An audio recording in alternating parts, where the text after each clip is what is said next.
Driving home from a friend's house, you sit at a red light when you hear a familiar tone from your phone, sitting in the passenger seat. A message. Probably from your friend. You always leave things at their homes. Being a responsible driver, and the light still red, you open the message and wait for a moment for the image to load. Suddenly, a photo pops into view. Red, obscured, strange contrast, and no text accompanying it. But the light is green, so you turn off your screen and go back to driving, wondering vaguely what that was and who would have sent it to you. Perhaps someone accidentally took a picture of the inside of their bag or pocket and sent it to you. You're still caught wondering as you pull up to the next light, also red, and another little tone from your phone. You turn on your phone screen, hoping to find an apology from a friend, but find yourself waiting as another photo loads on the screen. This one, still mostly red, but textured now with scraps of blue, yet still indiscernible. This time, it takes an impatient honk from behind you before you realize you can pass through the light and be on your way home. Turning off your screen again, you continue on your way. You sit, uncomfortable now, as the tone rings again at yet another stop signal. You pause, hesitate, and then turn on your screen. The picture now is suddenly much more clear.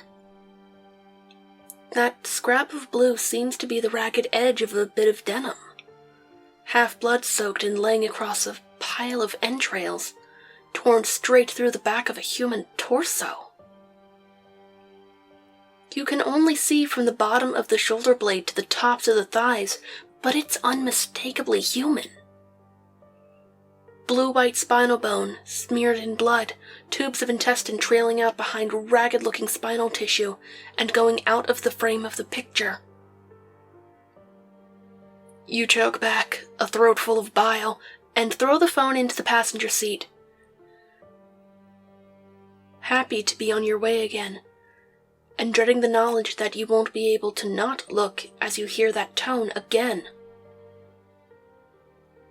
There is some relief as you realize there are no more stoplights before you reach your home.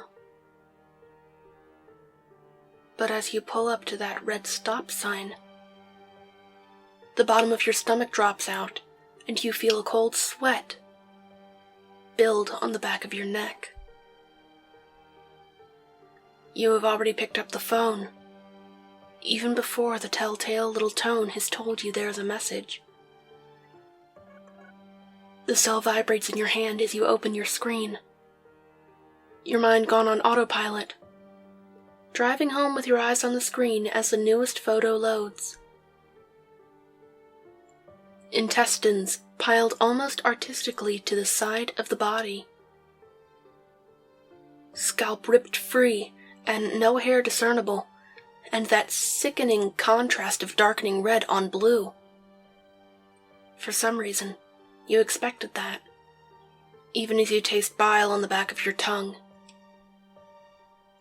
It's not as close or obscured. Flesh torn apart by God knows what. Torn denim, with blood soaked so far into the threadbare fabric of a hand-me-down couch. The same couch you have in your living room. You pull your car into park, hands shaking as you make your way up to your front door. You can't stop yourself now. Your body's just doing as it normally would. But your finger frantically scrolls down the screen, finding no name, no phone number, and a time dated on the message, 3 minutes from right now. You put the key in the door as you try to shrug off your denim jacket.